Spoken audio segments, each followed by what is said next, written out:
Welcome back to Just in Tech. Today we've got the all-new HP Victus 16. After reading thousands of YouTube comments, this has been the most requested budget-friendly gaming laptop that I've seen so far. So we're excited to be unboxing and setting up and taking a look at the internals, as well as giving you a sneak peek of some gameplay. The model we got cost $1,400 and includes the Ryzen 7 5800H 8-core processor with 4.4 GHz with turbo boost. It's also got an NVIDIA GeForce RTX 3060 graphics card with 6 GB of video RAM. All right, let's get to it.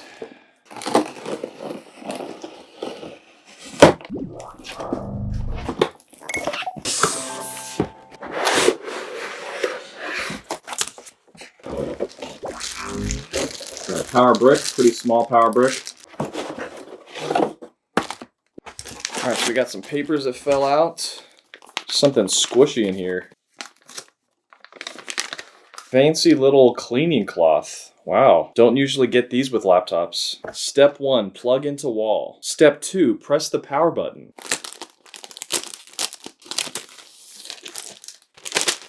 You got your setup instructions with your port labeling. This is actually pretty cool though, your gestures for touchpad control. And then you got your warranty and safety information right there. All right, so before we get into the main event, let's check out the power brick. See what we got going on here.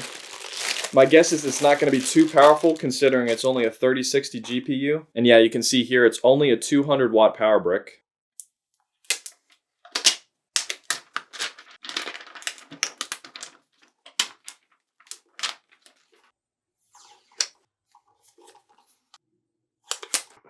Wow, so even the cardboard opens up like a laptop. There she is. Let's go ahead and take it out of its plastic.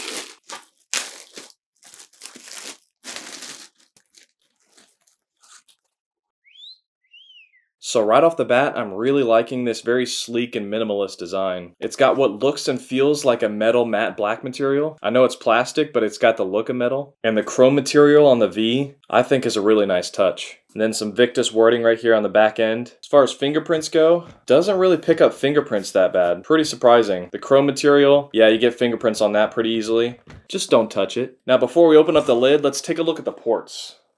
On the left side, we've got your power port, your RJ45 Ethernet jack, an HDMI port, a USB Type-A port, and a USB-C port, both with PowerShare technology. And then a headphone and microphone jack, and a full-size SD card reader. For creatives like myself, that's a huge plus. And on the right side, we've got exhaust ventilation and 2 USB-A ports. On the back, no ports whatsoever, just one long air intake ventilation. And then on the back, we've got a really cool pattern for the vents that mimics the design of the V. All right, now let's open this up. Let's see if it passes the one finger test.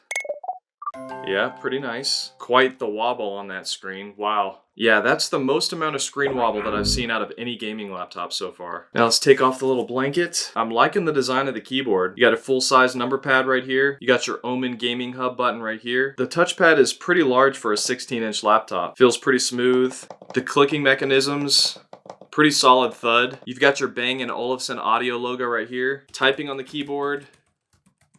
The keys themselves have somewhat of a metal feel. I know they're plastic. Definitely doesn't have that wobbly feel like a lot of the other budget gaming laptops. The arrow keys are a little too small for my taste. I think it would have been better if they shifted it down just a little bit and gave the arrow keys just a little bit more thickness. But yeah, the overall design of the keyboard, I like the font, but the size of the wording on some of the keys is just a little too small. You got your 720p webcam right here, and next to that, your left and right array microphones. Yeah, that is a lot of screen wobble. Keyboard flex in the middle is just a tad more intense than what I'm used to with the other laptops, and probably the most intense screen flex as well. So before we turn this on, let's open it up and take a look at the internals.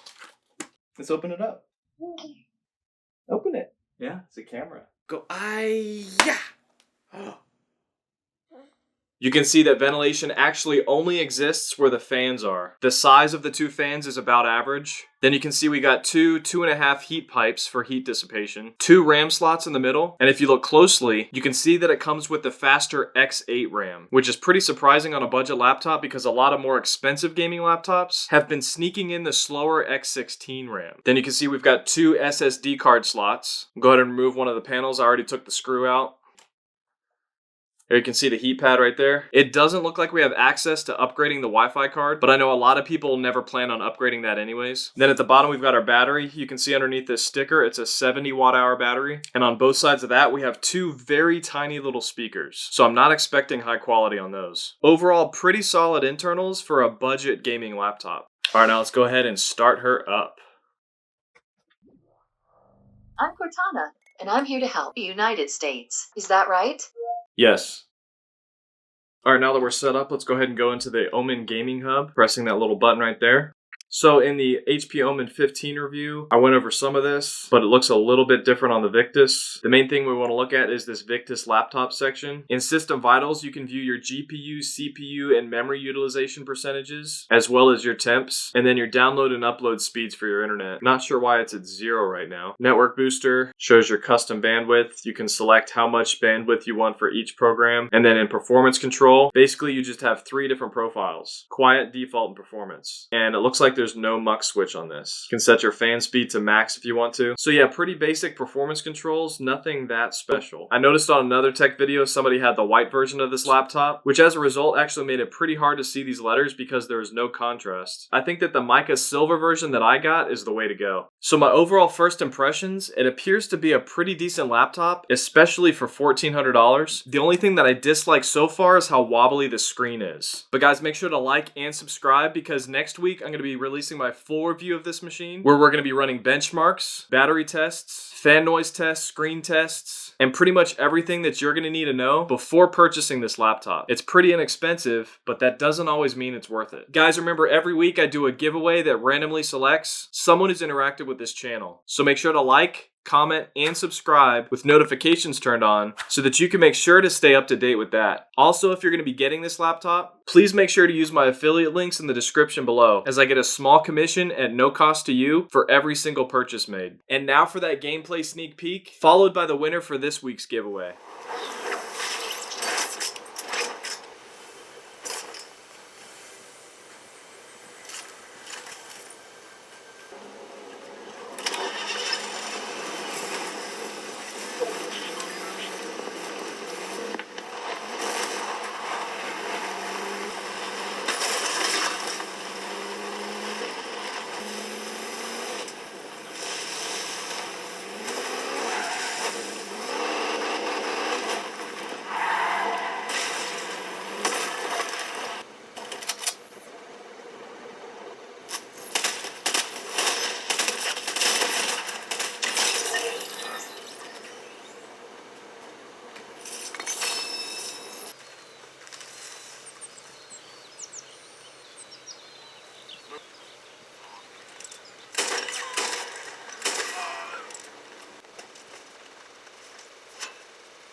Fox Core.